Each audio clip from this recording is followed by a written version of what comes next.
नमस्कार दोस्तों, मैं भगवान साई। मेरा चैनल देसी इलाज बंसल में आप सभी का स्वागत है। दोस्तों, आज मैं आप लोगों के लिए भूत प्रेतों से संबंधित कुछ रोचक जानकारियां देने वाला हूं। आप वीडियो को पूरा देखिएगा, आपकी ज़िंदगी में चार चांद लग जाएंगे। और हाँ भाइयों, ये नकारात्मक ऊर्जा है। काफ़ी लोग इसे मानते भी हैं और काफ़ी लोग इसे नकारते भी हैं। देखिए, साइंस ने इतनी बड़ी तरक्की नहीं की है कि इन्हें जान सके। ये एक अदृश्य शक्तियाँ होती है जो हमारे चारों ओर विद्यमान रहती है। कुछ लोग इसे पहचान जाते हैं और कुछ लोग नहीं पहचान पाते हैं। जो लोग नहीं पहचान पाते हैं वो विभिन्न प्रकार की परिस्थितियों का सामना करते रहते हैं दोस्तों। तो आज मैं इन्हीं के बारे में कुछ बातें बताने जा रहा हूँ। देखिए, क्या होता है कि जब इन शक्तियों का घर में प्रवेश हो जाता है तो व्यक्ति किसी काम के लिए जाता है तो उसका काम नहीं बन पाता है। घर में रुपये पैसों की तंगी रहने लग जाती है और कोई भी जो आप काम सोचते हो वह बन नहीं पाता है। और अगर आप रास्ते से कहीं जा रहे हो तो हर किसी से लड़ाई झगड़ा विवाद होने की आशंका सदैव बनी रहती है।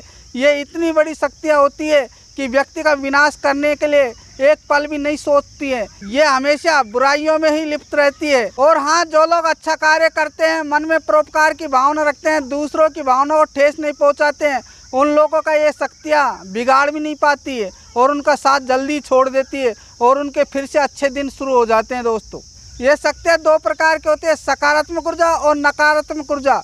तो भाइयों, ईश्वर पर पूर्ण विश्वास रखिए। और हाँ दोस्तों, मैं आज आपको खास बात बताने जा रहा हूँ। कुछ लोग गलती करते हैं और भूत प्रेत घर के अंदर प्रवेश कर जाते हैं। आप क्या गलती करते हो मैं आपको बताने जा रहा हूँ।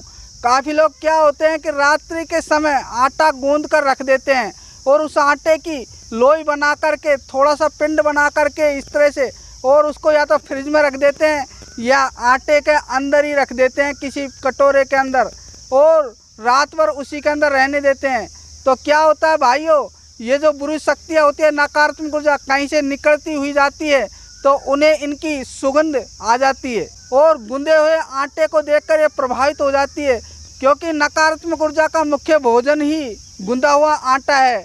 इन्हें ये लोग खाते हैं और अपने जीवन का एंजॉय लेते हैं। ज़्यादातर ये गलतियाँ पढ़े लिखे लोग करते हैं। उनकी घरवाली पढ़े लिखे होने के कारण भूत पिशाच प्रेत आदि पर विश्वास नहीं करती है और सोचते हैं कि ये भूत प्रेत पिशाच होते ही नहीं है, ये सब मनगढ़ंत कहानियाँ हैं।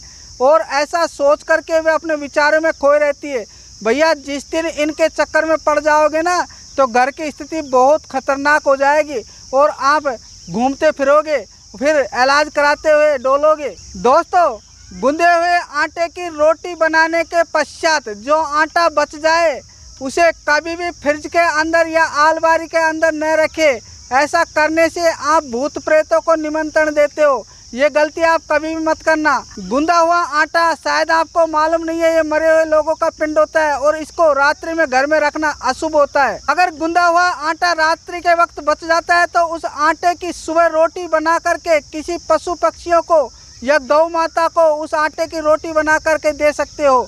आपको स्वयं उस आटे की रोटी बनाकर नहीं खानी है, अन्यथा भैया बहुत सारी परेशानियां उत्पन्न हो सकती है। अगर आप चाहते हो कि हमारे घर में रुपये पैसों की बरकत हो, किसी प्रकार की परेशानी न हो, तो दोस्तों आज से ध्यान रखना, कभी भी रात्रि में गूंदा हुआ आटा अपने घर में नहीं रखना है आप लोगों को। दोस्तों, जब आप बाजार जाते हो घूमने फिरने के लिए तो आपका मन कर गया कि चलो मिठाई की दुकान से कुछ मिठाइयाँ बच्चों के लिए खरीद कर घर ले चलते हैं। तो जब आप मिठाई खरीद करके घर लेके आते हो तो रास्ते से कई प्रकार की नकारात्मक ऊर्जाएं आपके पीछे पीछे लग जाती है और आपके साथ साथ घर में प्रवेश कर जाती है। ऐसी स्थिति में दोस्तों आपको सबसे पहले मिठाई को नहीं खाना है।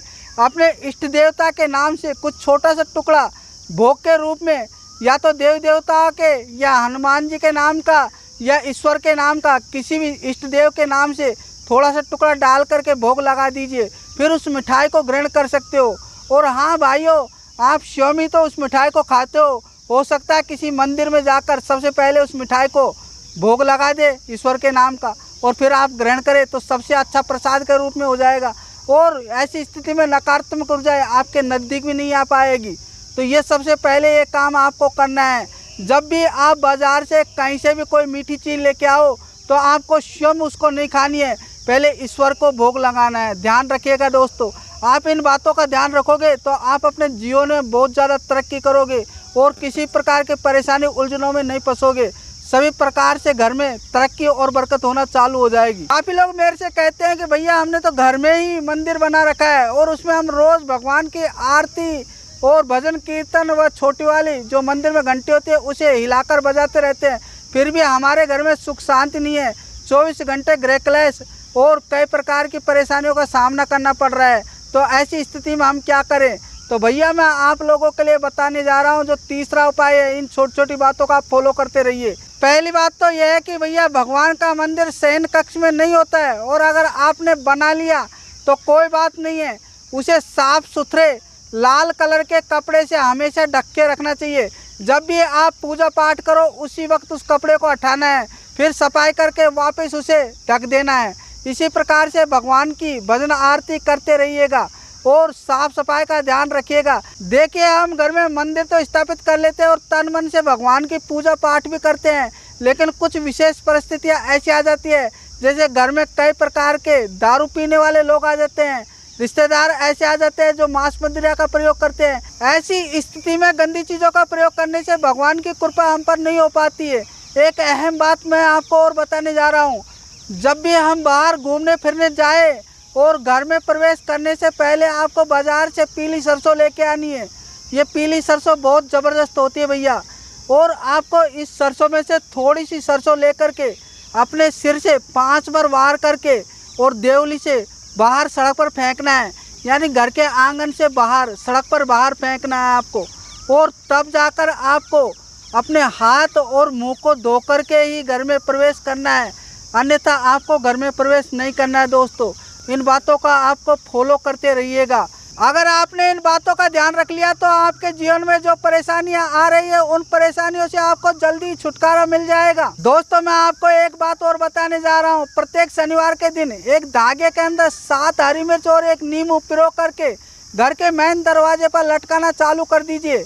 घर से बाहर जो भी नकारात्मक ऊर्जा है वह घर के अंदर प्रवेश नहीं कर पाएगी और आप देखोगे कि आपके घर में सह बरकत होना चालू हो जाएगी। आप सोचोगे कि भगवान साहिब ने जो हमें इन नियमों का पालन करने के लिए कहा है, जब से हमने इनकी बातों का अनुसरण किया है तब से हमारे घर में 4 चांद लग गए और हमारा घर खुशियों से भर गया है। दोस्तों एक छोटा सा काम आपको और करना है। जब भी आप रात्रि में तो सोने से पहले आपको अपने हाथ पैर मुँह को अच्छी तरह से धोकर सोवे और भगवान का नाम लेकर ही सोवे, जैसे जय श्री राम, जय खाटू श्याम बाबा, किसी भी इष्ट देव को नाम लेकर के और उसको अनुसरण करके ही रात्रि में सोना प्रारंभ कर दे। आपको रात्रि में किसी प्रकार के भयंकर सपने नहीं आएंगे और नहीं आपको कोई प्रकार की परेशानी होगी।